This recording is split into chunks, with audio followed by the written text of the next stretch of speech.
할렐루야. 네, 우리 좌우에 계신 분들하고 인사하겠습니다. 너무 잘 오셨습니다. 네, 감사합니다. 제 소리가 잘 안 들려요. 조금만 올려주시면 좋을 것 같아요. 자, 오늘은 유혹에 대한 내용하고 우리 죄책감에 대한 내용, 우리 두 가지 내용을 우리 함께 살펴보도록 하겠습니다. 자, 첫 번째 유혹입니다. 우리 먼저 읽기 한번 읽어볼게요. 먼저 읽기. 자, 새가 거기서부터 나오는 거 같이 한번 읽어봅니다. 시작. 새가 머리 위로 날아가는 것은 막을 수 없습니다. 하지만 새가 머리에 둥지를 트는 것은 막을 수 있습니다. 때로 악한 생각이 머리에 들어오는 것은 어쩔 수 없습니다.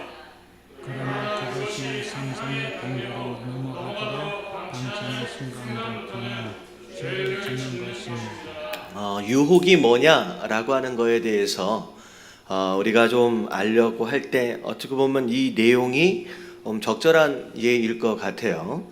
자, 새가 머리 위로 날아서 지나가는 거 우리가 어떻게 막을 수는 없지요. 그러니까 다시 말하면 문득 우리 마음 가운데 들어오는 생각은 우리가 어쩔 수가 없다는 거죠. 하지만 지나가는 새가 머리 위에서 둥지를 틀도록 내버려 두는 것은 누구 잘못이에요?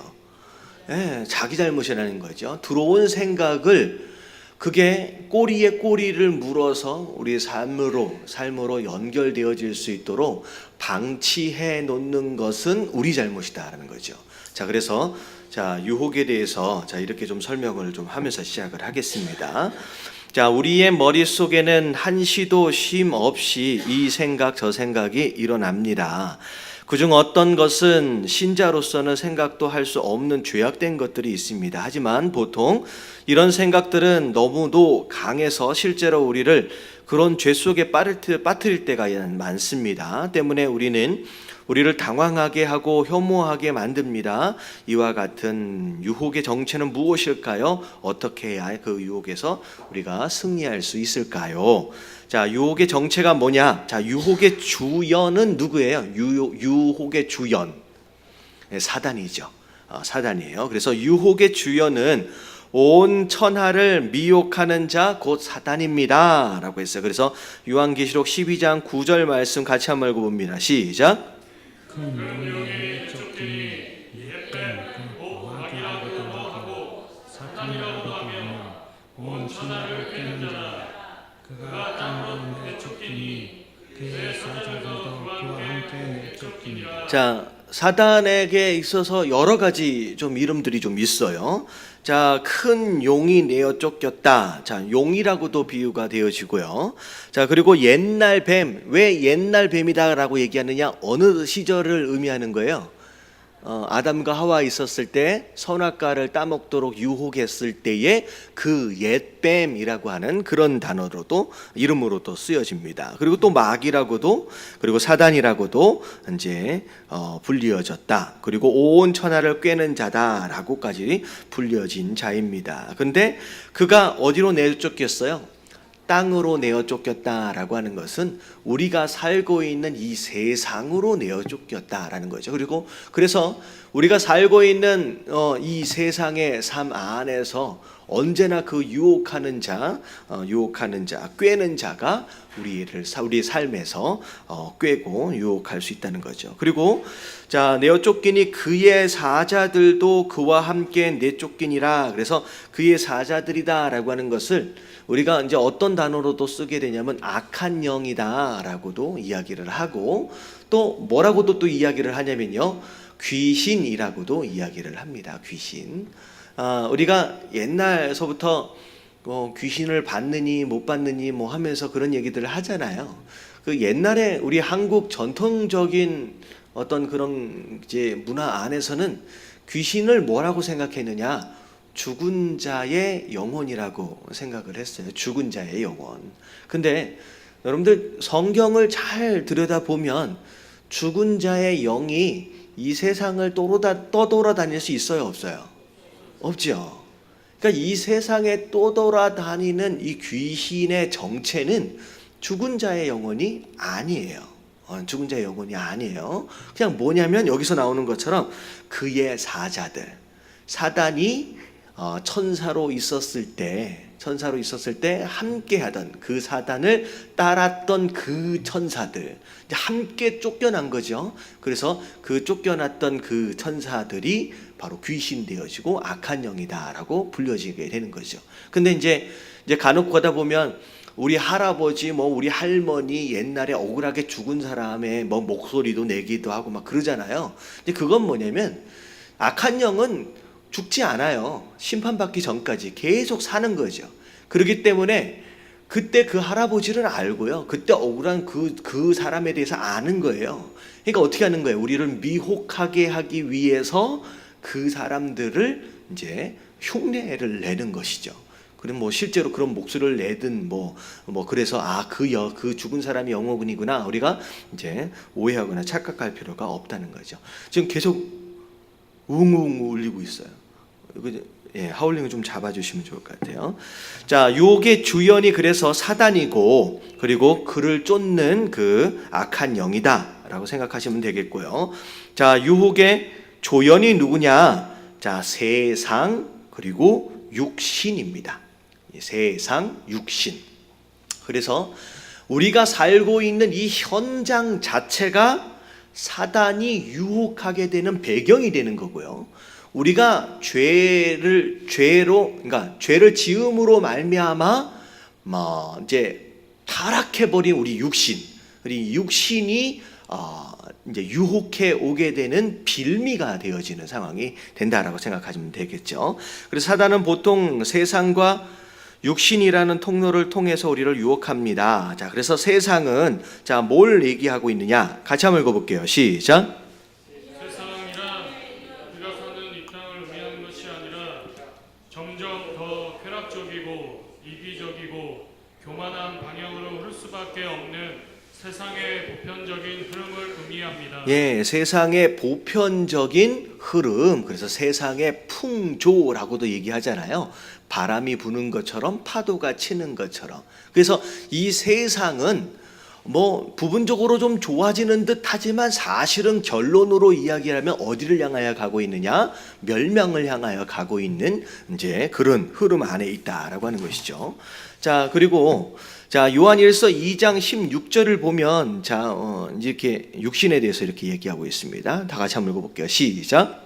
이는 세상에 있는 모든 것이 육신의 정욕과 안목의 정욕과 이생의 자랑이니 다 아버지께로부터 온 것이 아니요 세상으로부터 온 것이라. 자, 육신의 정욕, 안목의 정욕, 이생의 자랑, 이 세 가지가 우리가 유혹되어지게 되는 이제 세 가지 통로라고 생각하시면 돼요. 그래서 예수님이 40일 동안 금식하고 기도하시고 난 뒤에 사단에게 시험 받으실 때도 이 세 가지 통로를 가지고 이제 시험을 하게 됩니다. 자, 첫 번째 시험이 뭐였는지 혹시 기억나세요? 배가 시장 가시잖아요. 그러니까 돌로 떡을 만들어서 먹어라라는 거죠. 자, 이게 어디에 해당되어지는 거냐? 육신의 정욕이다라는 거죠. 그래서 육신을 입고 있는 것으로 인하여 자연스럽게 생겨날 수 있는 욕망. 근데 그 욕망이 이제 지나치게 되는 거죠. 그래서 어떻게 보면 이제 먹을 것에 대한 욕망이나 아니면 성적인 것에 대한 욕망이나, 그러니까 육신으로 인하여 생겨나게 된 그런 욕망에 대한 것이 육신의 정욕이 되겠습니다. 자, 그리고 안목의 정욕이다라고 하는 것은 이제 두 번째 시험이 무엇이었느냐? 산 꼭대기에 올라가지고 세상 모든 만물들을 보여주면서 어떻게 하라 그랬어요? 절어라. 그러니까 이게 순서가 복음서에 따라서 순서가 좀 바뀌었어요. 뒤에 있는 순서가. 근데 이 두 번째는 뭐냐면 다 보여주고 나서 네가 나한테 절하면 뭐 해주겠다. 근데 이 세상을 다 주겠다라고 하는 것이죠. 자, 이게 이제 안목의 정욕입니다. 소유욕에 대한 거예요. 이것도 누려보고 싶고 저것도 누려보고 싶고 가지고 싶은 욕망이라는 거죠. 가지고 싶은 욕망. 자, 그게 안목의 정욕. 그래서 보면 그 사자성어로 뭐라 그래요?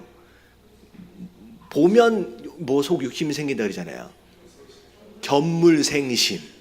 그러니까 보면 욕심이 생기는 거예요. 보면 욕심이 생기. 그래서 안목의 정욕이다라고 얘기하는 것은 이제 견물생심에 대한 그런 내용이라고 생각하시면 돼요. 자, 그리고 이생의 자랑이다라는 거. 자, 예수님이 사실은 두 번째 시험일 거예요. 두 번째 시험이에요. 이게 뭐예요? 성전 꼭대기에 올라갔어요. 그러니까 사람들이 많이 있는 장소잖아요. 거기서 뛰어내리래요. 그러면 하나님이 어떻게 해주실 것이다? 천사를 통하여 너희를 받아줄 것이라는 거죠. 그러니까 사람들이 그걸 딱 보면서 와 하면서 박수를 칠 거라는 거예요. 야, 역시 하나님의 아들이구나 라고 이야기할 거라는 거죠. 이게 뭐예요? 이생의 자랑, 명예에 대한 거예요. 다른 사람들로부터 인정받기를 원하고 다른 사람들로부터 칭찬받기 원하고 내가 하나님보다 더 올라가고 싶은 어떤 그런 마음의 이제 욕심들을 의미하는 거죠. 그래서 이 세 가지 욕심, 이 세 가지 욕심이 아버지께로부터 온 것이 아니래요. 어디로부터 온 거래요? 세상으로부터 온 것이다 라는 거죠. 그래서 세상이라고 하는 것은 이런 세 가지 욕심을 통로로 해서 우리 삶 가운데 끊임없이 찾아오게 이제 오는 그 이제 환경적인 요소가 이제 세상이 되겠습니다. 자, 그러면 육신은 뭐냐? 같이 한번 읽어볼게요. 육신, 우리의 육신은 시작. 우리의 육신은 하나님의 음성보다는 사단의 유혹에 더 쉽게 귀를 기울입니다. 네, 원래 하나님이 처음 만드셨을 때 육신은 이런 모습의 육신이 아니었죠. 하지만 죄를 짓고 나서 분리되어진, 하나님과 분리되어진 죄인 되어진 모습으로서의 육신은 하나님보다는 어떻게 보면 죄악된 것에 더 익숙해 있는 상태가 되는 것이죠. 그래서 세 가지 성경 공부를 하면서 그런 이제 질문을 좀 해봤어요. 교회에 와서 예배 드리는 게 더 재밌냐, 아니면 영화관 같은 데 가가지고 영화 보는 게 더 재밌냐. 그랬더니 질문을 했더니만 요 근래 영화를 본 적이 없어가지고 뭐가 더 재밌는지 모르겠대요. 근데 아무래도 육신을 입고 있는 자로서 세상 재미가 더 익숙하고 그게 더 좋아질 때가 있다는 거죠. 왜냐하면 그게 이제 육신을 입고 있는 자로서. 그래서 야고보서 1장 14절을 보니까 오직 각 사람이 시험을 받는 것은 자기 욕심에 끌려 미혹됨이다. 그래서 결국은 왜 우리가 유혹을 받느냐? 우리 안에 뭐가 있기 때문이에요? 욕심이 있기 때문이에요. 그래서 사실 유혹이 심하면 심할수록 왜 나한테 자꾸 이런 유혹들이 있을까? 사실 우리 안에 뭐가 많이 있기 때문이에요. 욕심은. 그러니까 유혹이 많다라고 하는 것은 내 안에 이미 들어와 있는 욕심이 많다는 거예요. 그래서 유혹을 빨리 끊어버리려면, 빨리 해결해버리려면 뭘 치워야 돼요? 내 안에는 욕심을 치워야 된다는 거죠. 그래서 전에 그런 말씀 드렸잖아요. 자꾸 왜 파리가 꼬일까? 파리가 어디에 꼬여요? 쓰레기가 있으면 파리가 꼬이잖아요.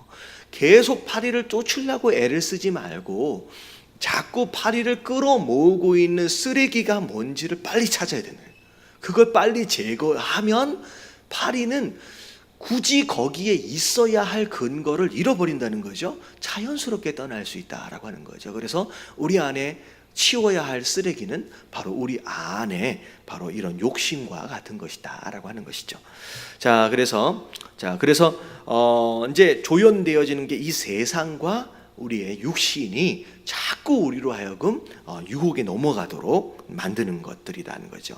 자, 유혹하는 목적이 뭐냐? 사단이 우리를 유혹하는 것은 우리를 모아시키려고, 파멸시키려고 하는 의도밖에 없습니다.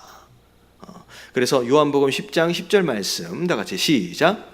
도둑이 오는 것은 도둑질하고 죽이고 멸망시키려는 것뿐이요 내가 온 것은 양으로 생명을 얻게 하고 또 풍성히 얻게 하려는 것이다. 예, 도둑이 온 이유는 딱 하나뿐이에요. 도둑질하고 뭐 하려고?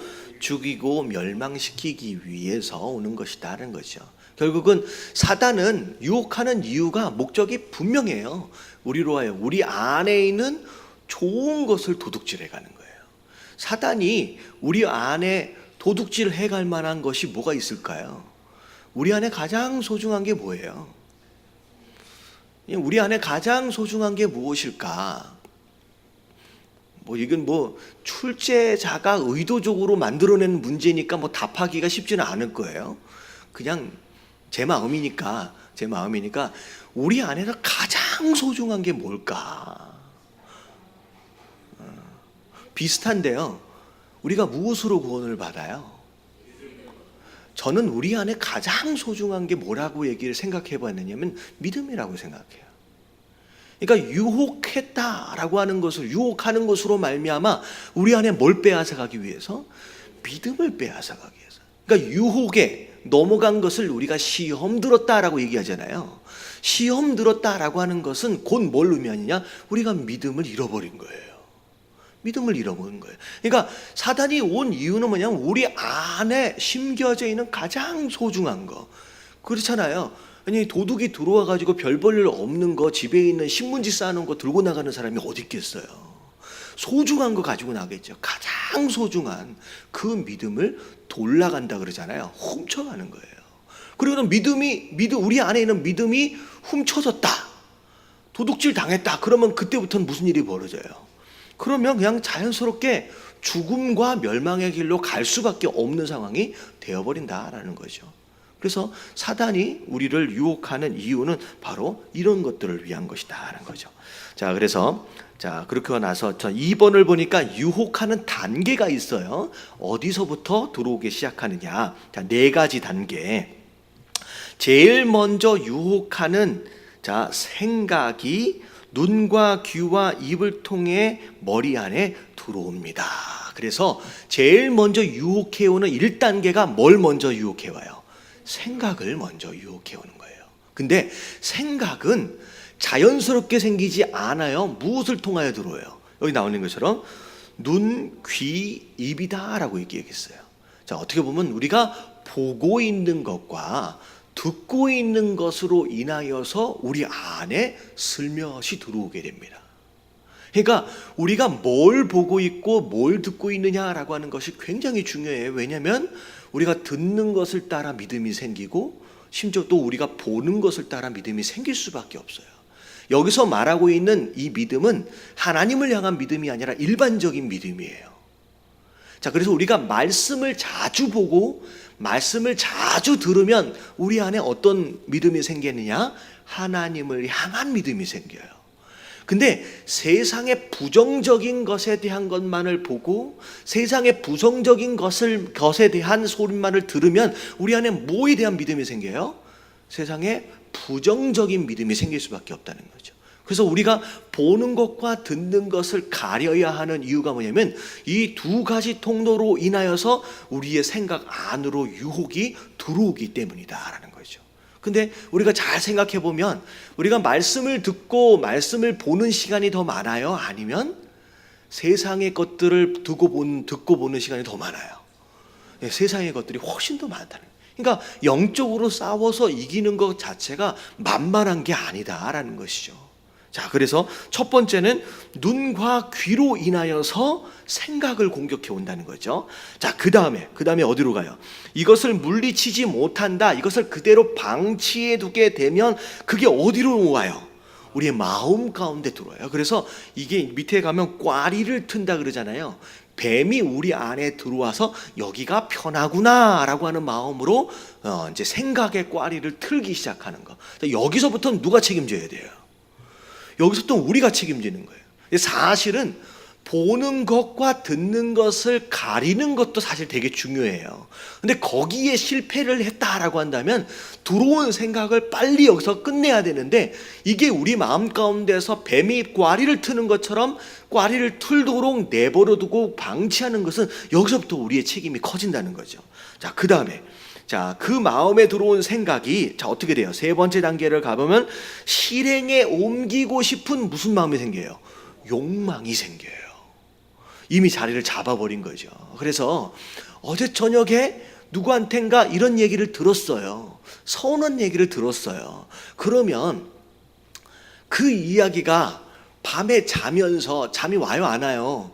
안 오잖아요. 그럼 마치 눈덩이가 굴러가는 것처럼 맨 처음에는 요만한 생각이었는데, 요만한 서운함이었는데 시간이 가면 갈수록 이만큼 커진다는 거죠. 그러면 아침에 일어나면 그 사람은 어떻게 해도 마땅한 사람.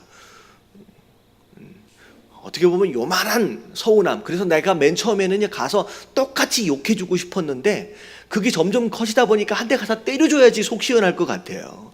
그러면 아침에 와보면 어떻게 돼요? 때리는 것도 안 되는 거예요. 나중에 어떻게 해버리고 싶어요? 차마 여기서는 얘기하기 좀 그렇지만 그렇게 해버리고 싶은 마음까지 번져간다는 거죠. 이게 마음 가운데서 계속 불어나는 거예요. 그래서 사실은 별것이 아니었거든요. 자, 그 다음에 이제 어떻게 돼요? 욕망이 이제 들어오게 되고 마지막 단계에서는 어떻게 돼요? 실제로 해버리게 되는, 행동으로 옮겨가게 되는 이런 4가지 단계에 있다는 거죠. 그래서 우리가 어떻게 해야 되느냐? 지금 내가 유혹의 몇 번째 단계까지 왔느냐라고 하는 걸 점검할 필요가 있어요. 더 이상 진척되어지지 않도록 빨리 끊어낼 필요가 있다라고 하는 것이죠. 자, 그래서 자, 밑에 한번 읽어볼게요. 악한 생각이 시작. 악한 생각이 우리의 좋은 것을 막기 위해서는 우리의 눈과 귀와 입을 조심해야 합니다.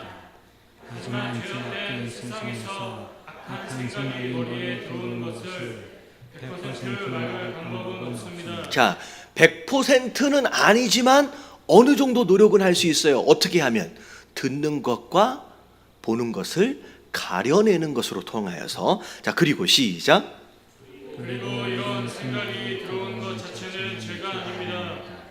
그러나 그것이 마음의 꺼리를 틀고 상상의 경계로 넘어가도록 방치하는 것은 죄입니다. 자, 거기서부터 죄가 된다. 그러므로 무엇보다도 머리를 스치는 악한 생각이 마음을 차지하지 않도록 뭘 지켜야 된다?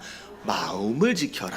그래서 잠언 4장 23절이 나오는 것이 뭐냐면 모든 지킬 만한 것 중에 이야기가 뭐냐면 우리 안에 꼭 잡고 빼앗기지 말아야 할 소중한 것들이 많이 있다는 거예요. 많이 있다는 거예요. 그 중에 꼭 놓쳐서는 안 될 게 뭐라는 거예요? 우리의 마음이다라는 거예요. 마음을 뺏겨버리면 그 다음부터는 한꺼번에 무너질 수밖에 없다는 거죠. 자, 그래서 이제 유혹을 이길 수 있는 방법이 뭐가 있느냐라고 4가지로 이제 설명을 하고 있습니다. 자, 승리할 수 있는 방법 첫 번째는 뭔 행하라? 선을 행하라. 자, 이게 뭐냐면 수비하려고 애쓰지 말고 뭐 하려고 애써라는 거예요? 공격하라는 거예요.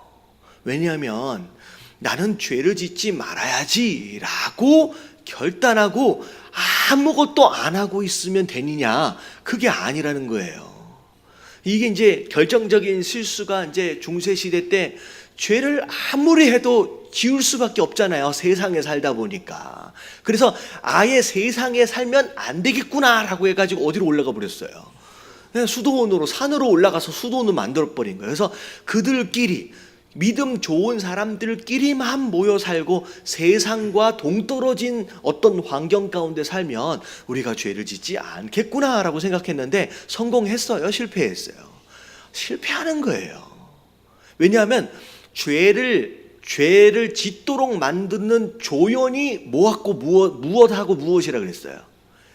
세상하고 육신이라 그랬잖아요. 그래서 이 조연 중에서 세상은 버렸지만 뭐는 버릴 수가 없어요? 육신은 버릴 수가 없어요. 육신은 언제 버려요? 죽을 때 버리잖아요. 그럼 결국은 절대 내가 죄를 짓지 않을 수 있다라고 장담할 수 있는 딱 그 상황은 내가 뭐 하면 돼요? 죽으면 돼요. 그러니까 죽기 전에는 내가 죄를 짓지 않을 수 있다라고 장담할 수 있는 환경이 아니라는 거죠. 죽었다 깨나도요. 죽어야 되는 거예요. 죽어야 된다는 거죠. 근데 결국은 어떻게 해야 되느냐? 아무리 방어하고 아무리 수비한다라고 해도 결국은 잘해봤자 뭐예요? 본전이에요. 그러니까 하나님은 뭘 말씀하시느냐? 자꾸 죄지지 않고 가만히 있으라는 얘기가 아니라 오히려 뭘 행하라? 선을 행하라는 거죠. 오히려 공격을 하라는 거예요. 자, 그래서 죄를 짓지 않으려고 애쓰고 염려하기보다는 선을 행하기 위한 열심을 내십시오. 그러면 어느새 악한 일을 할 기회도 마음도 없어지는 거예요. 그러니까 죄 지을 시간이 없어지는 거예요. 바빠서. 뭐 하니라고 바빠서? 선을 행하니라고 바빠서. 그럼 마음 가운데 자꾸 우울한 생각이 들어오고 자꾸 마음 가운데 나쁜 생각이 들어오면 어떻게 해야 돼요? 이걸 빼내려고 노력하지 말고 뭐 해야 된다 그랬어요? 예, 선을 행하고 좋은 것을 하면 돼요. 그러니까 이게 제가 이제 그런 이제 설명을 드렸어요. 생각은 생각할수록 자꾸 생각이 나요. 그러니까 생각은 우리가 마음대로 멈출 수 있는 게 아니다는 거죠. 그래서 제가 그 곰돌이 인형 제가 설명 한번 드린 적이 있잖아요. 심리학자가 곰돌이 인형을 실험하는 사람들에게 보여줬어요. 곰돌이 인형을 한 1분 정도 보여준 다음에 자, 이 곰돌이 인형을 치울 테니까 자, 이제부터는 곰돌이 인형을 생각하지 마세요. 그러면 성공한 사람이 있을까요? 없을까요? 내가 곰돌이 인형에 대해서 생각하지 말아야지. 여러분 이것 자체가 뭐에 대한 생각이에요? 곰돌이 인형에 대한 생각이에요. 여러분 들어온 생각은 아무리 해도 내쫓을 수가 없어요. 근데 이 곰돌이 생각을 제거할 수 있는 정말 좋은 방법이 있는데 어떻게 했냐면 곰돌이 인형을 1분 정도 보여주고 곰돌이 인형을 치워요. 그 다음에 빨간 사과를 1분을 보여줘. 그리고 나서 곰돌이 인형을 생각하지 말라는 거예요. 그때부터 이 실험자들은 뭐에 대한 생각에 집중하게 됐냐? 빨간 사과에 집중하게 생각. 그러니까 생각은 내어 쫓으려고 해서 내어 쫓이는 게 아니라 그 생각을 대처할 만한 더 강한 무엇인가가 들어와야 대처가 되는 거예요. 그러니까 우리 안에 자꾸 우울하고 나쁜 생각이 들어오면 이걸 빼려고 애쓰지 말고 이거보다 더 강한 무엇인가를 집어넣어야 된다는 거예요.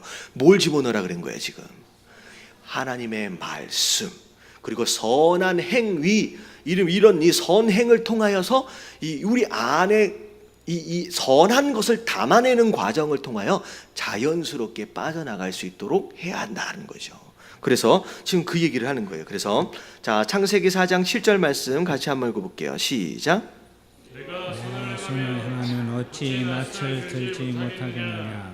선을 행하지 아니하면 죄가 문에 엎드려 있느니라. 죄가 너를 원하나 너는 죄를 다스릴지니라. 예, 선을 행하지 않으면 항상 어떤 상태가 되냐면 나를 넘어뜨리려고 문 앞에서 엎드려 있는 마치 사자의 모습처럼 기회를 엿보고 있는 상태가 된다. 그래서 아차하는 순간에 그냥 물리는 거예요. 그러니까 어떻게 해야 되느냐? 선을 행해야 된다. 죄가 너를 원하나 너는 죄를 다스릴지니라. 어떻게 다스린다는 거예요? 선을 행하는 것으로 인하여 너희가 죄를 다스려야 한다라고 이제 말씀하고 계시는 거죠. 그래서 선을 행하는 것으로 인하여서 우리가 유혹을 이기는 거예요. 자, 그리고 두 번째 뭘 미워해야 돼요? 죄를 미워해야 합니다. 죄를 사랑하는 마음, 죄에 대한 미련을 가지고 있으면 결코 이길 수가 없다. 자, 그래서 히브리서 12장 4절 다 같이 시작. 너희가 죄와 싸우되 아직 피 흘리기까지는 대항하지 아니하고. 우리의 인생의 모습을 뭐라고 설명하느냐? 죄에 대하여 싸우려고 하는 것 같은데 아직까지 어떤 상태까지는 안 싸워요. 피 흘리게. 피 흘린다라고 하는 것은 어떤 상태를 의미하느냐? 내가 희생되어지는 거예요. 내가 손해를 보는 거예요. 그러니까 죄에 대하여 싸우려고 하는 마음은 있어요. 근데 어디까지는 하고 싶지 않아요? 손해 보는 것까지는 하고 싶지 않은 거죠. 그렇기 때문에 싸워서 이겨요, 못 이겨요? 못 이긴다는 거예요. 우리가 죄에 대하여 싸운다라고 했을 때, 유혹에 대하여 싸운다라고 했을 때 무엇에 대한 결단이 있어야 되느냐? 내가 이것으로 인하여 뭐 할 수 있다? 희생되어지거나 손해볼 수 있다는 거예요.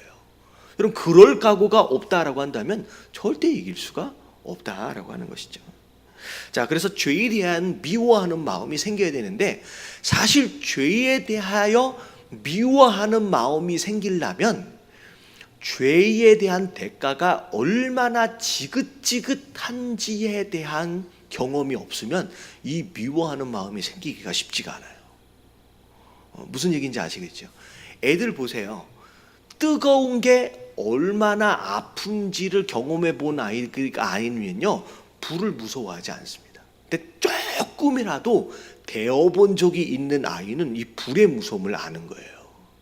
저는 방금 이 말씀을 지금 생각하면서 그 생각이 났어요. 그 탕자의 비유 있잖아요. 탕자의 비유 보면 둘째 아들이 아버지를 찾아와 가지고 나가겠다는 거예요. 재산 달라는 거예요. 자, 그랬을 때 아버지가 분명히 나가면 어떻게 될 줄 알아요? 고생할 줄 알거든요. 다 탕진할 걸 알거든요. 그러니까 아버지죠. 하나님 아버지잖아요. 근데 그럼에도 불구하고 이 아들을 말리지 않고 그냥 유산을 주고 나갈 수 있도록 내버려 둔 것 같은 그런 느낌이 좀 들어요. 성경을 읽어보면 좀 그런 느낌이 안 드나? 들죠? 하나님이 막지를 않으셨어요. 왜 가로막질 않으셨을까? 유산 안 줘버리면 안 나갔을 거 아니에요. 왜 굳이 주셨을까? 주셨으니까 나갔을 거 아니에요. 근데 이 말씀을 기억하면서 곰곰이 생각해 보니까 만약에 안 줬으면 이 둘째 아들은 평생 뭐 하며 살 것 같아요? 아버지에 대한 원망으로 사는 거예요. 왜 안 주냐는 거예요. 왜 안 주냐는 거예요. 평생 그러고 살았을 거라는 거예요. 근데 아버지가 딱 주고 나서 나가고 나서 야, 아버지 품을 떠났더니 내 인생이 어떻게 됐어요? 엄청 힘들었거든요. 진짜 고생하다 돌아왔잖아요. 내가 진짜 어떻게 보면 내가 종로로 타는 것이 이 일보다는 이렇게 사는 것보다는 훨씬 더 낫겠다라고 하는 그런 마음으로 돌아오잖아요. 여러분, 둘째 아들이 다시 나갈 일이 있을까요, 없을까요? 여러분, 첫째 아들은 나갈 수 있는 상황이 되어도 둘째 아들은 절대 나가지 않는 거예요. 왜냐하면 죄를 짓고 나서 경험한 그 대가가 얼마나 지긋지긋한 건지를 깨달아 봤기 때문에요. 경험해 봤기 때문에. 그래서 저는 그 탕자의 비유를 제가 묵상을 하면서 그런 생각을 하게 되는 거예요. 하나님께서 우리가 가고자 나가겠다 고집을 부리면 하나님께서 어떻게 하실 때도 있어요. 그래, 한번 가봐라 라고 놔주실 때가 있어요. 그게 선하신 뜻이기 때문에 놔주시는 게 아니라 뭐 하시기 때문이에요. 가서 고생을 해봐야 어디가 진짜 천국인지 알기 때문에 그걸 경험하도록 의도적으로 풀어주실 때가 있다는 거죠. 여러분, 혹시 풀어줬다 그래서 너무 좋아하지 마시길 주님의 이름으로 축원합니다. 그거는 좋아서 풀어준 게 아니에요. 그리고 그런 경험이 있는 자는요, 그걸 머릿속에 담아두셔야 돼요. 왜냐하면 그런 경험들은 잘 또 잊어버려. 조금 살만하니까. 그래서 저는 그런 기억이 납니다. 그래서 결국은 죄를 미워해야 한다라고 하는 것은 아무에게나 이런 마음이 생기는 게 아니라 죄에 대한 대가가 얼마나 잔인하고 지긋지긋하냐라고 하는 것을 요만큼이라도 경험한 사람은 이 죄에 대해서 미워하는 마음이 생긴다라고 하는 것이죠. 그래서 밑에 한번 읽어볼게요. 다 같이 시작. 우리는 죄가 얼마나 큰 대가를 요구하는지 잘 알고 있는 사람입니다. 죄는 아무리 미워해도 지나치지 않습니다. 네, 다윗이 죄를 지었잖아요. 밧세바. 근데 이 밧세바로 인하여 생긴 그 아들이 결국은 하나님의 징계로 죽임을 당합니다. 하나님이 살려두실 수도 있었을 거예요. 근데 굳이 그렇게 하신 이유는 뭐냐면 죄에 대한 대가가 얼마나 무시무시하냐라고 하는 것을 철저하게 느낄 수 있도록 하신 어떻게 보면 교훈과 어떻게 보면 학습일 수 있다라고 하는 것이죠. 그래서 두 번째는 죄를 미워해야 돼요. 그래야 유혹을 이길 수 있습니다. 자, 세 번째는 뭐 해야 되느냐? 자, 기도해라. 자, 시험의 순간에 예수님의 도우심을 큰 소리로 간구하십시오. 주의 이름을 부르는 자는 구원을 얻을 것임이니라. 마태복음 26장 41절 시작. 시험에 들지 않게 깨어 기도하라. 마음에는 원이로되 육신이 약하도다. 여러분, 이게 어떤 장면이에요? 예수님께서 겟셋마네 동산에서 올라가 기도하시는데 3번씩이나 깨우러 오셨음에도 불구하고 제자들은 계속 자고 있는 것이죠. 그래서 그때 하신 말씀이 시험에 들지 않게 깨어 기도하라. 그러니까 깨어 기도하지 않았기 때문에 결국은 예수님이 십자가에 못 박혀 돌아가신 그 순간 뭐 할 수밖에 없었냐? 시험에 들 수밖에 없었다는 거예요. 그러니까 제자들도 기도하지 않았기 때문에 넘어지는 거예요.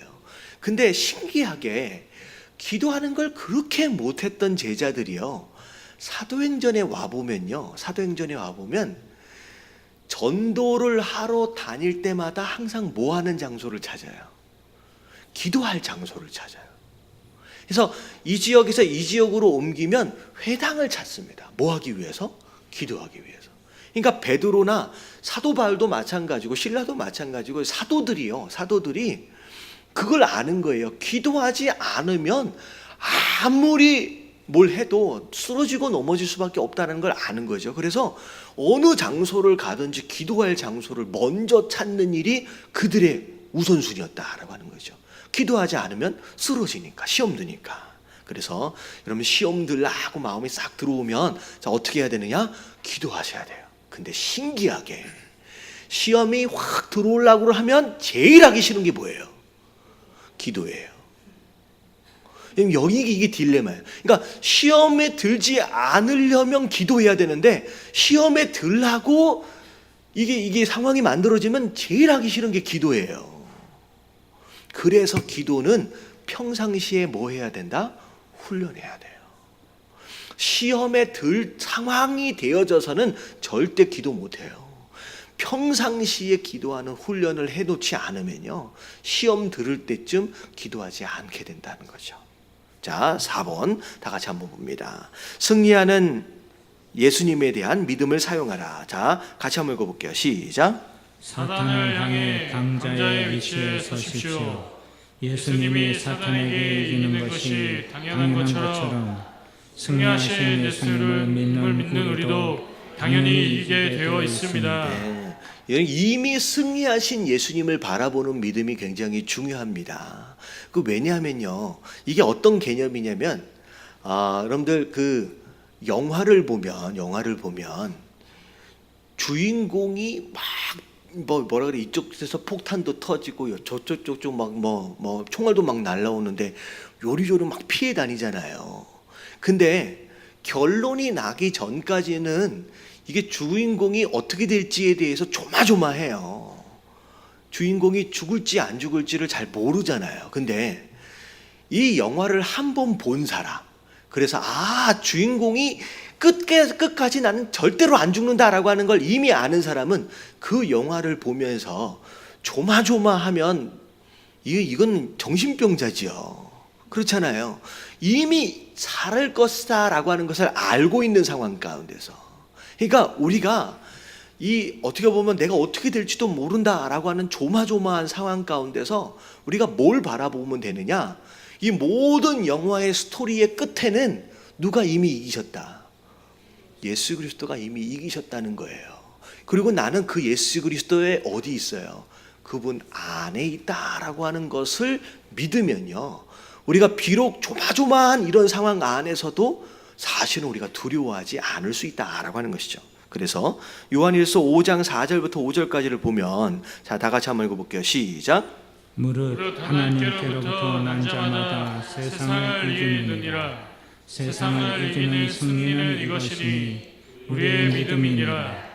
예수께서 하나님의 아들이심을 믿는 자가 아니면 세상을 이기는 자가 누구냐? 네, 예수님이 누구냐라고 하는 걸 안다라고 하는 거, 그것을 믿는다라고 한다면 결국은 그 믿음으로 말미암아 우리가 이 세상을 이길 수 있다라는 거죠. 그래서 어떻게 보면 자잘한 전투에는 우리가 쓰러질 수도 있고 다칠 수도 있어요. 근데 전쟁이라고 하는 것의 큰 그림을 볼 때 이미 예수 그리스도가 뭐 하셨느냐? 승리를 선포하셨다는 거죠. 이미 2000년 전 부활하심으로 말미암아 승리를 해놓으신 전쟁이라는 거죠. 그래서 그렇기 때문에 우리가 그것 때문에 조마조마하거나 두려워할 필요가 없다라고 하는 거죠. 진짜 이렇게 살다가 어떻게 해서 꽥 죽었다 그러면 눈 뜨는 순간 어디예요? 그냥 천국이에요. 여러분, 그것만이라도 믿을 수 있다라고 한다면 우리가 불안해하거나 초조할 필요가 없다라고 하는 거, 여러분 믿으시기에 주님의 이름으로 축원합니다. 그래서 자, 여기에 정리를 하면, 자, 유혹은 누가 주는 거예요? 사단이 주는 거예요. 자, 두 개의 통로가 있다 그랬어요. 첫 번째는 세상이라고 하는 환경과 우리가 입고 있는 뭐? 육신.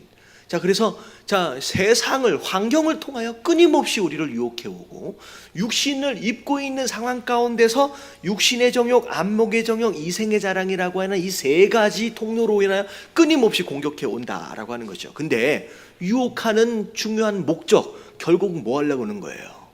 소중한 걸 빼앗고 죽이기 위한 것이 목적이다라는 것이죠. 자, 근데 이 네 단계를 얘기했어요. 자, 우리가 보는 것과 듣는 것으로 먼저 뭘 공격해 온다? 생각을. 그리고 이 생각을 가만히 내버려 두면 어디로 내려가요? 우리의 마음. 그리고 이 마음을 그대로 내버려 두면 어떤 상황이 벌어지느냐? 우리가 욕망이 되어지고 실제로 행동으로 옮겨지게 되는 네 번째 단계까지 갈 수 있다는 거죠. 그래서 이 유혹을 이길 수 있는 네 가지 방법. 첫 번째는 자꾸 나쁜 생각이 들어오면 빼려고 하지 말고 뭐하라? 좋은 것을 채우는데, 그것이 어떤 방법이냐? 선을 행하는 것으로 안에 있는 나쁜 생각들을 빼내는 것이다 하는 거죠. 두 번째는 어떤 방법이에요? 죄를 미워해야 돼요. 그럼 죄에 대하여 대가를 지불하는 게 얼마나 치명적인 건지를 우리가 기억해낼 줄 알아야 된다는 거예요. 죄를 싫어해야 된다는. 세 번째는 뭐 해야 된다? 기도해야 된다. 근데 시험 들 때쯤 되면 기도가 된다, 안 된다? 안 된다는 거예요. 의도적으로 기도하는 장소를 피하게 된다는 거죠. 예배드리기도 싫어져요. 그래서 예배드리기가 싫어진다. 그러면 평상시에 뭐 해야 된다? 기도와 예배를 훈련해야 돼요. 그냥 자연스럽게 나올 수 있게끔. 그리고 뭘 바라봐라? 예수 그리스도를, 승리하신 예수 그리스도를 바라보는 믿음. 이게 유혹을 이기는 방법이다라고 하는 거. 여러분 다 정리되셨죠? 자, 그래서 이게 이제 유혹에 대한 내용입니다. 자, 다음 장 넘어갈게요. 자, 죄책감. 두 번째가 죄책감입니다. 자, 죄책감이라고 하는 건 결국은 유혹 당해서 어떻게 된 거예요? 죄를 지어버린 거예요. 자, 죄를 지어버리고 난 뒤에가 오히려 더 중요해요. 왜냐하면 유혹에 대하여 우리가 어떻게 예방해야 되느냐, 그러니까 어떻게 준비해야 되느냐라고 하는 것이 예방이라고 한다면 유혹에 넘어가서 죄를 짓고 난 뒤에 우리가 이걸 어떻게 해결해야 하느냐라고 하는 것이 훨씬 더 중요한 것이에요. 왜냐하면 우리는 아무리 노력해도 어쩔 수 없이 뭐 할 수밖에 없다. 죄를 지을 수밖에 없는 연약한 존재라는 거죠. 그래서 제가 지난 주일인가 그런 말씀을 했잖아요. 부부끼리 서로 안 싸우는 것도 중요하지만 뭐 하는 걸 더 하는 게 중요하다? 싸우고 난 뒤에 화해하는 것을 아는 것이 훨씬 더 중요하네요. 마찬가지예요. 자, 죄책감. 먼저 이렇게 한번 읽어볼게요. 사단은 시작. 사탄은 우리 마음에 하나님의 형벌을 생각나게 하고 하나님은 그분의 교정과 치유를 생각나게 하신다. 하나님의 질책은 우리를 건설하기 위함이며 사단의 지혜 성은 우리를 파멸하기 위함이다. 사단은 우리를 낙담케 하며 하나님은 우리를 고무시키시는 분이다. 예, 죄를 짓고 나서 드는 마음. 자, 이게 이제 어떻게 보면 두 가지 단어로 좀 설명할 수 있어요. 여기서 얘기하고 있는 죄책감과 죄의식이라고 하는 단어로 두 개로 한번 설명을 할게요. 죄책감은 사단이 주는 마음이에요. 그래서 결국은 그 죄책감으로 말미암아 뭘 자꾸 생각하게 되느냐? 하나님께 받아야 할 형벌에 대해서 생각하게 되고요. 그리고 오히려 그 죄책감은 우리의 마음을 파멸시키고 낙담하게 만듭니다. 하지만 죄의식이라고 하는 것은 오히려 하나님의 고치심과 치유하심을 생각나게 하는 거예요. 하나님이 그 죄에 대하여 우리의 인생을 새롭게 세워가실 것에 대하여 기대하도록 만드는 것이 죄의식이다라는 것이죠. 그리고 결국은 그 죄의식은 우리 안에 겸손함을 주는 그런 마음입니다. 그래서 두 가지로 좀 나눠서 생각해 가면서 우리가 좀 살펴보도록 하겠습니다. 자, 범죄했을 때 사단이 어떤 마음을 주는가? 자, 사단에게 있어 가장 신나는 일은 우리가 뭐 하는 거예요? 죄 짓는 일이에요. 사단이 제일 즐거워하는 일이 상황이죠. 그 이유는 죄가 사단에게 들어올 틈과 회방할 기회를 주기 때문입니다. 여러분 이게 잘 아셔야 돼요. 우리가 죄를 지었다 하여 하나님 앞에 버림을 받아야 안 받아요? 여러분 이게 불분명하면요 우리는 신앙생활이 되게 괴로워지는 거예요. 여러분 죄를 지었다 하여서 우리가 하나님 앞에서 끊어진다든지 하나님께 버림을 당하는 게 아니에요. 근데 죄를 지은 게 왜 무서운 것이냐? 하나님과의 관계는 그대로 있는데 어떤 상황을 주느냐? 사단이 들어오는 틈을 주게 되는 거예요. 사단이 우리를 넘어뜨릴 수 있는 기회를 그들에게 제공하게 된다라고 하는 것이죠. 자, 이런 기회를 노리는 사탄은 아래 마음들로 우리를 얽어매어서 종처럼 이끌어가게 됩니다. 그랬어요. 그래서 자, 죄를 지은 자들에게 사단이 어떤 마음을 주느냐라고 하는 것을 단계적으로 좀 볼게요. 자, 1번을 보면 첫 번째 뭐뭐 하는 마음? 합리화하는 마음이에요. 죄를 지었어요. 마음속에 그 양심이라고 하는 것으로 인하여 찔림이 생기는데 여러분 이 찔림이라고 하는 것은 그냥 그대로 있지 않아요. 이걸 어떻게 해서든 나 스스로를 죄인으로 만들고 싶지 않는 본성이 있거든요. 그래서 그 찔림 자체가 뭘로 바뀌게 되냐? 합리화로 바뀌게 됩니다. 그래서 뭐라고 얘기해요? 죄를 짓고 나면 사단은 그건 아주 작은 일이라는 거예요. 별거 아니라는 거죠. 별로 해롭지도 않는데 누구나 그렇게 하고 살면서 살고 있지라고 이제 죄를 합리화하도록 만듭니다. 이 같은 합리화에 익숙한 사람은 갈수록 죄 짓는 것에 뭐 하기 시작해요? 담대해지기 시작합니다. 자기만 죄를 지을 뿐만 아니라 나중에는 어떻게 돼요? 다른 사람들까지도 죄를 짓도록 만드는 상황이 벌어진다는 거죠. 자, 그래서 로마서 1장 32절 같이 한번 읽어봅니다. 시작. 그들이 이 같은 일을 행하는 자는 사형에 해당한다고 하나님께서 정하심을 알고도 자기들만 행할 뿐 아니라 또한 그런 일을 행하는 자들을 옳다 하느니라. 자, 그래서 죄인은 혼자 죽지 않아요. 어떻게 해서든지 같이 죽을 자를 찾습니다. 그래서 분명히 하면 안 된다라고 하는 것을 알면서도 짓고 있는 죄인의 모습, 자기 혼자 짓지 않고 누군가를 끌어들인다는 거죠. 그게 이제 사단의 속성이죠. 자, 이제 제가 그런 설명을 좀 드린 적이 있어요. 이제 교회를 다니지 않는 분들이 하나님에 대하여 오해하는 것들이 있어요. 특별히 오해하는 것들 중에 하나가 뭐냐면 지옥에 대한 오해예요. 왜 하나님이 사랑이시라면서 하나님 믿지 않는 사람들을 이렇게 모아다가 지옥에 막 보내버리고 죽이고 그러면 그게 무슨 사랑의 하나님이냐? 이게 말도 안 된다. 이제 그런 식으로 하나님의 사랑이나 하나님을 잘못된 이제 그런 것을 이제 매도하는 그런 사람들이 있거든요. 근데 그거는 지옥에 대한 것도 마찬가지고 하나님의 본심에 대한 것도 마찬가지고 오해로 인하여 생겨난 질문들이에요. 왜냐하면 여러분 지옥은요 처음 만들어질 때부터 하나님 믿지 않는 사람들을 보내려고 만들어진 장소가 아니에요. 그렇죠? 성경에 뭐라고 나와 있어요? 여러분 지옥은 누굴 위해 만들어졌어요? 여러분 사단을 보내기 위해서 만들었어요.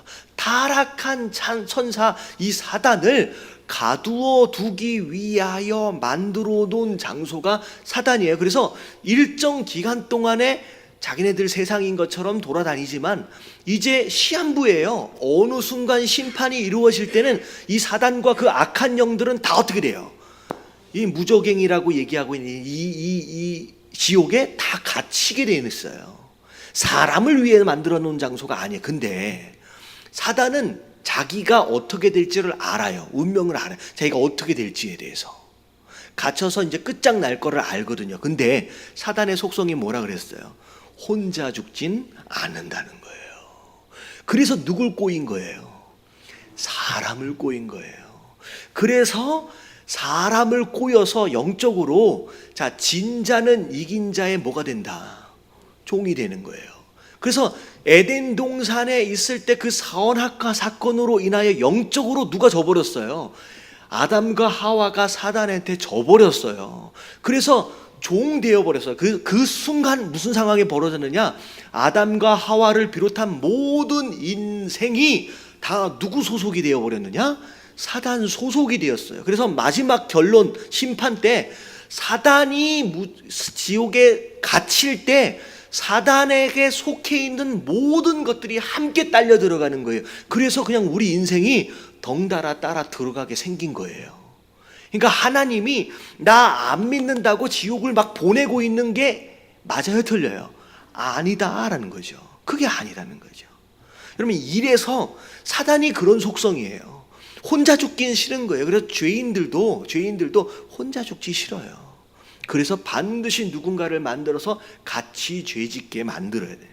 그래야 마음이 좀 편하고 함께 죽는 누군가가 생기면 마음이 더 괜찮아지는 거죠. 그래서 자, 그게 이제 그런 모습이라는 거죠. 그래서 죄를 짓고 나서 생기는 첫 번째 마음은 뭐냐면 자기합리화예요.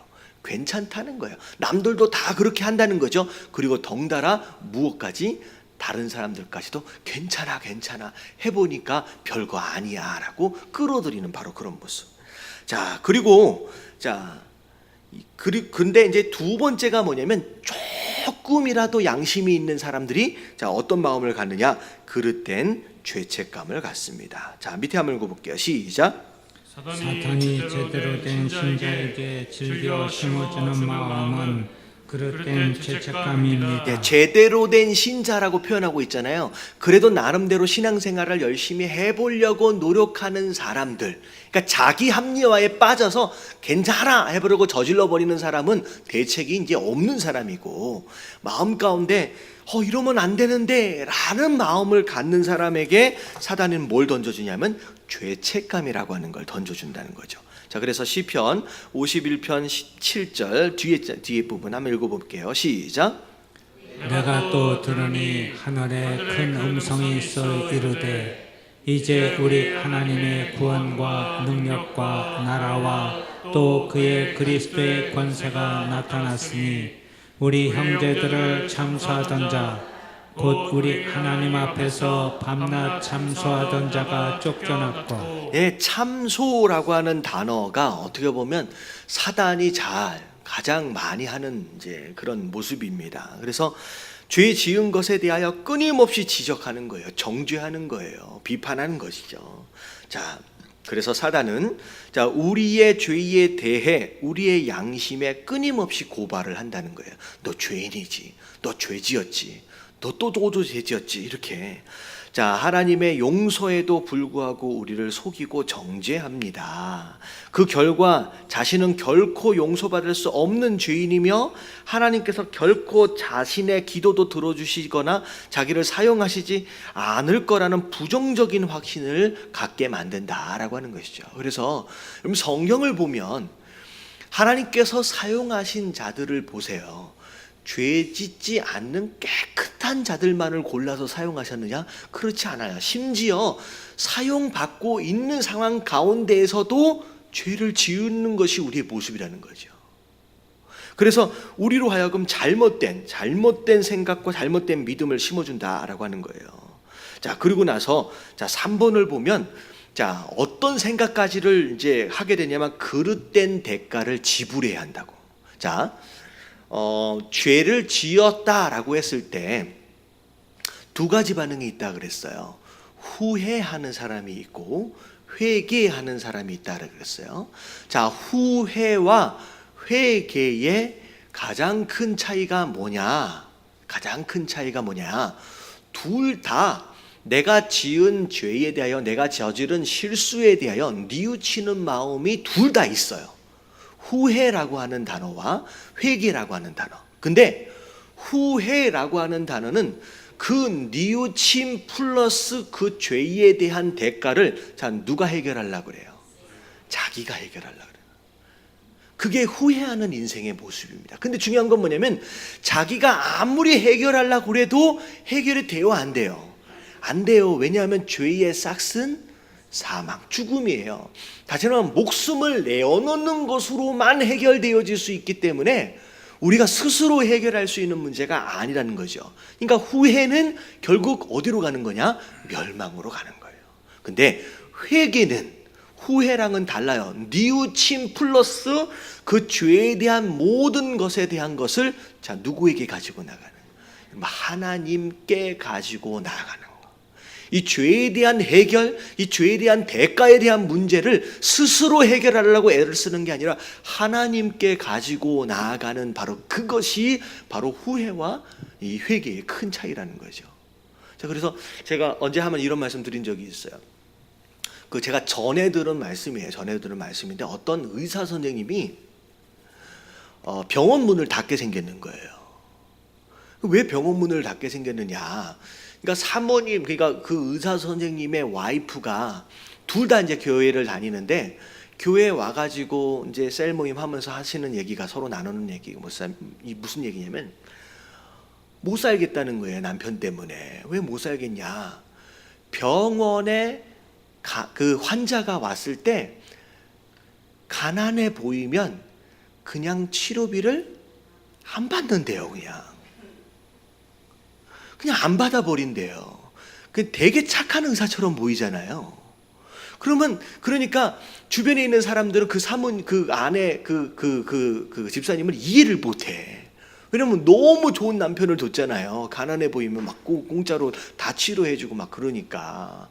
근데 나중에 알고 보니까 그게 이제 병원 자체가 운영이 아예 안 될 정도의 그런 이제 행동을 해서 나중에 확인을 해보니까 무슨 내용이 있었냐면 그 의사가 되기 전에 그분이 젊었을 때 어떤 큰 실수를 해가지고 어떤 여자분이 돌아가셨나 봐요. 그 자기는 실수였어. 근데 그것으로 사고가 생겨가지고 그 여자분이 죽어버린 거예요. 그랬는데 그것에 대한 죄책감 때문에 평생 괴로운 거예요. 그래서 그 죄책감으로 인하여서 어떻게 하면 그것이 그래도 해결될 것이냐. 가난한 사람을 막 도와줄 때, 선행을 행할 때 마치 그 저지른 죄에 대하여 조금이라도 씻어져 내려간 것 같은 안도감이 드는 거예요. 그래서 그 죄책감을 해결하기 위해서 선행을 그렇게 막 했다라고 하는 거죠.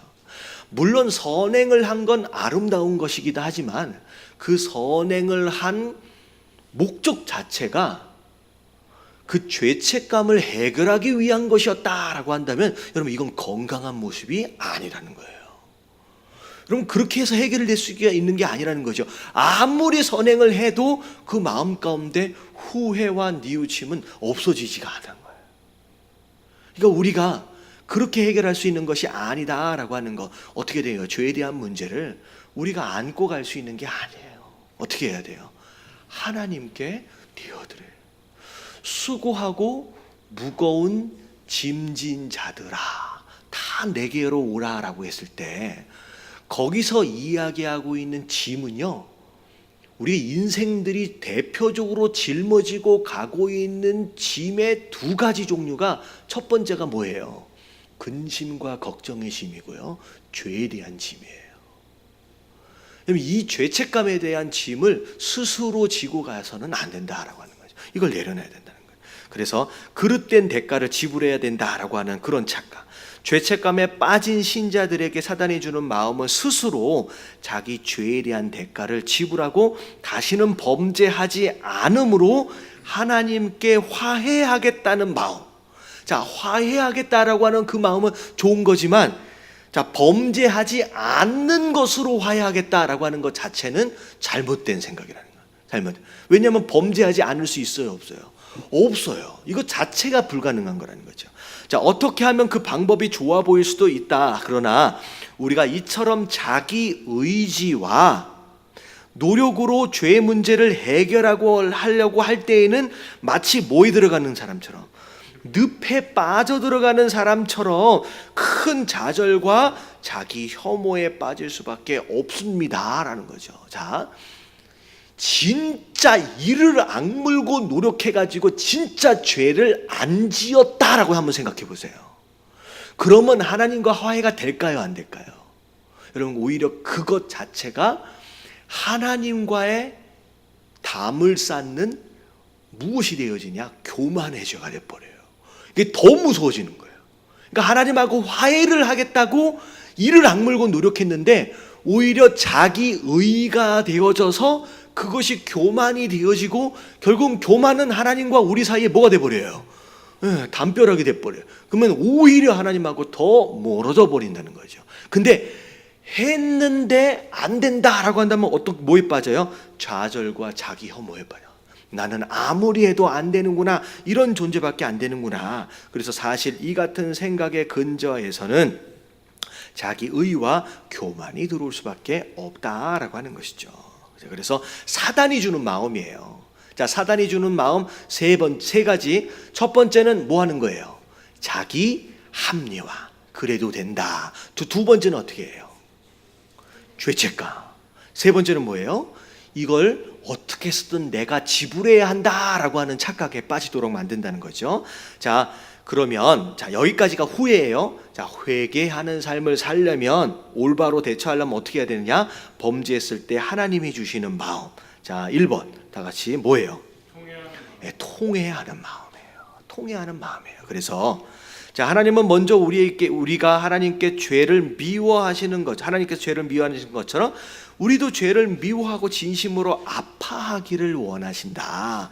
그래서 시편 51편 17절에 보면, 자, 다 같이 시작. 하나님께서 구하시는 제사는 상한 심령이라.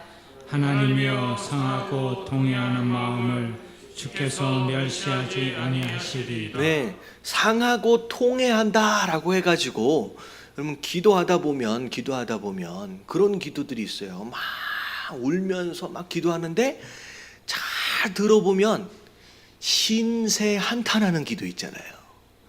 하나님, 내 인생 왜 이 모양 이 꼴이 되었습니까? 라고 하는 식의 신세 한탄하는 기도를 의미하는 게 아니에요. 여기서 이야기하고 있는 통회한다라고 하는 것은 뭐에 대한 마음이냐? 죄에 대하여 미워하는 마음이에요. 미워하는 마음이 있음에도 불구하고 또 쓰러진 것에 대한 안타까운 마음. 그게 우리가 지난주 금요일 날 하나님께 제사를 드리려 나갈 때에 모든 제물 안에 두 가지 제사를 제물을 꼭 드리라 그랬어요. 두 가지 제물. 모든 제사를 드릴 때 그게 번제를 드리든 화목제를 드리든 속죄제나 속건제를 드리든 어떤 제사를 드리든 반드시 두 가지 제물을 섞어 드리라라고 한 게 있어요. 지난주에 뭐하고 뭐였는지 기억나세요? 소제하고 전제. 자, 소제하고 전제. 여러분, 소제는 뭐예요? 곡식으로 드리는데 곡식을 그대로 드리는 게 아니라 어떻게 해요? 가루로 빻아가지고 고운 가루가 만들어지는 거예요. 그래서 제가 그걸 뭐라고 설명을 했느냐? 깨어지고 부서진 상한 심령이라는 거예요. 그러니까 모든 예배 안에 반드시 우리가 함께 해야 할 우리의 마음의 자세, 마음의 태도가 뭐냐면 소제예요. 이게 바로 그거예요. 깨어지고 부서진 상한 심령, 하나님 앞에서 죄에 대하여 통회하는 그런 마음. 그리고 두 번째 전제는 뭐예요? 포도주, 기름이나 포도주를 제물 위에 확 부어가지고 뭐가 돼요? 남김이 없이 향기가 되어지는 거예요. 그래서 그건 뭘 의미하느냐?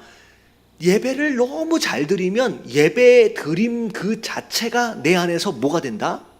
자기 의가 되어질 수 있다는 거예요. 근데 전제는 남김이 없이 그냥 향기로 나는 사라져 버리는 거죠. 그래서 내가 얼마나 예배를 드렸느냐라고 하는 것으로 하나님 앞에 우리의 의를 내세울 것이 아니라 그냥 예배 드려짐 자체가 하나님께 향기가 되는 거예요. 나는 남지 않는 거예요. 나는 사라져 버리는 거죠. 그저 하나님 앞에 올려드리는 향기 되어진 예배.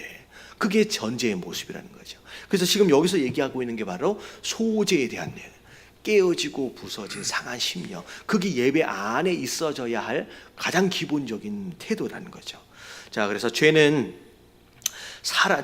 사랑하는 자는 결코 죄에서 승리할 수 없으며, 죄로 인해 고통해 보지 않는 사람은 죄가 얼마나 값비싼 대가를 요구하는지 알지 못합니다. 그래서 우리가 부활주일 전에 그 고난주간 경험할 때 십자가를 보면서 예수님이 얼마나 아팠을까라고 하는 연민의 정으로 십자가를 보면 안 된다고 얘기를 했어요. 왜냐하면 그거는 예수님에 대한 그런 그 안타까운 그 마음보다 더 중요한 게 뭐냐면, 죄에 대한 결과가 얼마나 치명적이고 잔인한 것이냐라고 하는 것이 십자가거든요. 심지어 하나님 아들 되신 그분조차도 죄를 짊어지시는 순간 그만한 대가를 지불해야 되는 것이 죄에 대한 대가라는 거죠. 죄가 얼마나 무서운 것이냐라고 하는 거. 그래서 그 무서움을 사실 우리가 알아야 된다는 거예요. 자, 그러나 하나님이 주시는 통해는 우리를 정죄하기 위한 것이 아니에요. 이미 받은 용서를 깨달음으로 하나님을 더욱 깊이 신뢰하게 하는 데 목적이 있습니다. 이것이 바로 하나님이 주시는 바른 죄책감이라고 얘기했는데, 죄의식이다라고 좀 이제 뭐 단어도 비슷해요. 근데 죄의식이다라고 생각하시면 될 것 같습니다. 그러니까 내가 죄인이다라고 하는 것을 깊게 아는 것으로 하나님의 은혜가 더 깊어지는 거예요. 그러니까 이런 거죠. 죄에 대한 무서움을 알면 알수록 사실 그 은혜의 가치가 어떤 것인지 더 깊게 깨달아져요. 그 은혜의 깊이가 깨달아지면 깨달아질수록 그 하나님과 더 친밀해질 수 있어요. 그래서 예배 안에 반드시 갖추어져야 할 두 가지 마음이 뭐냐? 하나님에 대한 두려움, 경외감과 하나님을 향한 친밀감이에요. 예배 안에 가장 기본적인 두 가지 마음이에요. 근데 여러분, 경외감을 뿌리로 하지 않은 친밀감은 가짜예요. 경외감이 없는 친밀감은 가짜예요. 경외감, 하나님이 죄를 얼마나 싫어하시느냐, 그 죄에 대한 결과가 얼마나 치명적이느냐라고 하는 것을 알지 못하는 자는 하나님의 은혜를 죽었다 깨어나도 알 수가 없어요.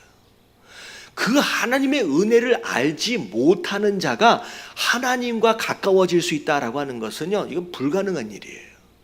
그래서 복음을 이야기할 때 반드시 십자가가 먼저 이야기되어질 수밖에 없는 이유가 그러니까 경외감과 두려움이 없는 친밀감은 그냥 허상일 뿐이라는 거죠.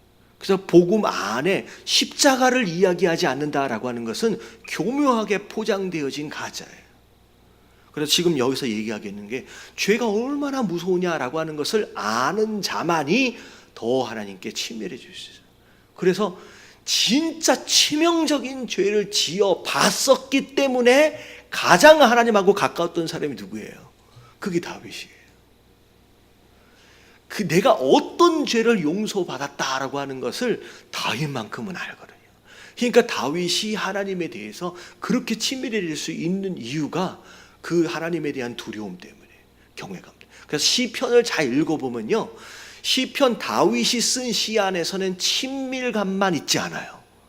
경외감이 항상 동반합니다. 왜냐하면 이 두 가지가 짝이에요. 이 두 가지가 이게 뜯어지면 이게 뭐라죠? 분리되어질 수가 없다라고 하는 것이죠. 되게 갑자기 신학적으로 막 들어가서 되게 어렵진 않지요. 그래서 지금 제가 무슨 얘기를 하는 거냐? 여러분, 예배를 드릴 때 정말로 하나님에 대한 친밀감 중요하지만, 예배를 드릴 때 우리 마음 가운데 하나님에 대한 경외감이 우선되어져야 돼요. 여러분, 한국 교회가 점점 어려워지고 있는 이유가 뭐냐면 자꾸 뭐만을 강조해요? 경외감이 없는 친밀감만을 강조해요. 그래서 한때 계속 교회에서 설교할 때마다 무슨 얘기만 했냐면 치유에 대한 내용만 했어요. 내가 지은 죄에 대해서는 회개하라는 얘기는 없고 그냥 뭐 하라는 거예요? 오면 위로받고 치료받고 회복되어지고 행복해지고 교회 안에서 계속, 그러니까 친밀감만 강조하니까 십자가가 없어져 버렸어요. 경외감이 없으니까 이게 가짜가 돼버리는 거죠. 자, 뭐 너무 멀리 간 것 같은데, 자 그다음에 밑에를 볼게요. 자, 뭘 의지하라? 네, 십자가를 의지하래요. 자, 당신이 진정으로 참회한 후에도 계속 죄책감에 시달린다면 그것은 사단의 속임수예요. 자, 우리가 갚아야 할 대가가 있어요, 없어요? 없어요. 내가 죄 지은 거에 대해서 내가 갚아야 할 대가는 없는 거예요. 하나님이 이미 우리의 죄의 대가를 어디에서 다 갚으셨다? 십자가에 대해서, 십자가 위에서 이미 다 갚으셨어요. 그래서 자, 골로새서 2장 14절 시작.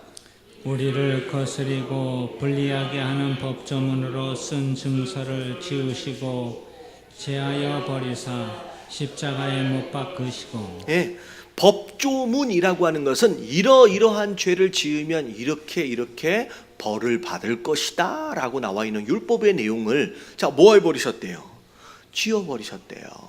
무력화시켜버린 거예요. 더 이상 그 율법의 잣대를 가지고 복을 받느니 아니면 심판을 받느니라고 평가되어지지 않는다라고 하는 것이죠. 그래서 예수님의 십자가를 철저히 의지하고 그것만을 자기의 공로로 삼는 것이 바른 대가의 지불이다는 거죠. 그래서 십자가로 인하여 죄책감을 내려놨다라고 하는 것은 절대 교만해질 수가 없는 거예요.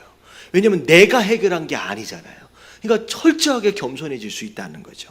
자, 그리고 이제 3번. 자, 어떻게 해야 돼요? 죄에 대하여 범죄했을 때 사단을 대적해야 합니다. 자, 범죄했을 때 우리가 가장 많이 저주하고 대적해야 할 상대, 대상은 누구냐? 사단이에요. 자책하지 마세요. 스스로 자책하지 마세요. 자, 야고보서 4장 7절 다 같이 시작. 그런즉 너희는 하나님께 복종할지어다. 마귀를 대적하라. 그리하면 너희를 피하리라. 여러분, 마귀는요 대적해야 너희를 피하는 거예요. 우리가 마귀를 달래면 안 돼요. 여러분들, 무당이 하는 일이 뭐예요? 귀신을 달래는 거예요. 여러분, 무당 굿 해보신 분 과거에 있으실 수도 있을 것 같아요. 옛날에 해본 적 있으세요? 없어요? 아니 뭐 과거니까 괜찮아요. 뭐 지금 하고 있으면 문제지만 옛날에, 그러면 여러분 굿을 할 때의 목적은 딱 하나예요. 여러분, 절대 무당이 악한 영 귀신하고 대적하지 않습니다. 싸우지 않습니다. 뭐예요? 달래요. 이것도 챙겨주고 저쪽도 챙겨주고 해서 달래는 거예요. 근데 귀신은 절대 달래서 나갈 존재가 아니에요. 그래서 제가 이거 이야기할 때마다 항상 이야기하는 게 있어요. 어떤 목사님이 그런 얘기를 하시더라고요. 길거리에 딱 가다가 막다른 골목에서 큰 개를 만나면, 자, 절대 뭐에서 지면 안 돼요? 눈싸움에서 지면 안 된다는 거예요. 왜냐하면 개는 자기를 두려워하고 있는지 아니면 만만하게 보는지 눈만 보면 안다는 거예요. 그 절대 눈을 피하면 안 된다는 거예요. 그래서 계속 딱 쳐다보고 있으래요. 계속 절대 피하지 말고. 그러다가 조금씩 앞에 가가지고 와 하면서 크게 짖으래요. 눈 피하지 말고. 그러면 깨갱하고 도망간대요. 절대 해보지 마세요. 저도 들은 거니까. 사단은요 달래서 나갈 존재가 아니에요. 우리가 어떻게 해야 된다? 대적해야 돼요. 우리가 싸워야 돼요. 그래야 이긴다는 거죠. 그래서 사단은 우리로 범죄하여 하나님을 떠나도록 부추겨요. 사단은 우리를 하나님 품 안에서 끌어낼 수는 없어요. 하지만 우리로 하여금 계속 틈을 주게 함으로 말미암아 계속 하나님하고 서먹한 관계를 만들어 버린다는 거죠. 그리고는 곧바로 우리에게 잘못된 죄감을 주어 헤어나올 수 없는 자기 혐오에 빠지게 하는 비열한 존재입니다. 우리가 이 사실을 깨닫고 예수님의 이름으로 대적할 때, 자, 사단은 수치를 당하고 물러가게 돼 있다라고 하는 것이죠. 그래서 달래지 마시고 싸우십시오. 죄가 자꾸 들어온다라고 한다면 나사렛 예수 이름으로 명하노니 하면서 물리치세요. 물리치세요. 그리고 자꾸 나쁜 생각이 들어오고 서운한 마음이 들어오고 이게 악한 마음이 들어오면요, 최선을 다해서 내 안을 다른 것으로 채우려고 애를 쓰시면 돼요. 그 대신 앞에 이야기했던 것처럼 여러분 선을 행하십시오. 바빠야 돼요. 여러분 이게 보세요. 주변에 이쪽 저쪽 아프다고 그 앓는 소리 하는 사람들 있잖아요. 앓는 소리 많이 하는 사람을 보면 집에서 다 쉬고 놀고 있는 사람들이에요. 그러니까 놀고 있으면 몸도 어떻게 돼 있어요? 여러분 자연스럽게 망가지게 돼 있어요. 왜냐하면 사람은요, 하나님의 형상을 닮아서, 여러분 하나님은 일하시는 분이에요. 사람도 일해야 돼요. 여러분 집도 마찬가지예요. 보면 흉가, 여러분 사람이 살고 있으면 집이 멀쩡하거든요. 근데 사람이 떠나 있으면 다시 말하면 집이 지어진 목적을 따라 존재하지 않으면 그냥 허물어지게 돼 있어요. 진짜 신기한 거예요. 여러분 시골 같은 데 보면, 흉가 같은 데 보면 사람이 살고 있으면 진짜 신기한 게, 살고 있으면 벽지가, 여러분 혹시 집에 벽지 발라져 있잖아요. 여러분 살면서 10년 동안 살면서 벽지 떨어지는 거 본 적 있어요? 없어요? 여러분 웬만하면 벽지 스스로 안 떨어져요. 근데 신기하게 사람이 살지 않는 집은 벽지가 어떻게 돼요? 지가 떨어져요. 이게 다시 말하면 만들어진 목적을 따라서 그렇게 존재하지 않으면 자연스럽게 무너지게 돼 있거든요. 그러니까 우리 몸도 마찬가지예요. 일하지 않으면요, 자연스럽게 망가지게 돼 있고요. 사람은 뭐 하도록 만들어졌어요? 하나님을 찬양하는 것과 더불어 하나님이 우리에게 뭘 맡기셨어요? 이 세상을 맡기셨어요. 이 세상을 어떻게 하래요? 정복하고 다스리래요. 여러분 이게 선행이에요. 그러니까 하나님께서 우리에게 주신 그 사명을 감당하는 일로 말미암아 바쁘지 않으면요, 우리는 영적으로, 마음으로, 육신적으로 스스로 망가지게 돼 있어요. 한가하게 되면 건강할 것 같지만 오히려 거꾸로 돌아간다는 거죠. 여러분들 자꾸 마음 가운데 이런저런 생각과 더불어서 내가 신앙도 그렇고 망가지고 있는 느낌이 든다라고 한다면 내가 지금 뭐 하고 있다? 일하지 않고 있는 것일 수 있다라고 하는 거죠. 여러분 목적을 따라 바로 일을 하시는, 사명을 따라 그 목적을 따라 그 일을 감당하실 수 있는 저와 여러분들 되시길 주님의 이름으로 축원합니다.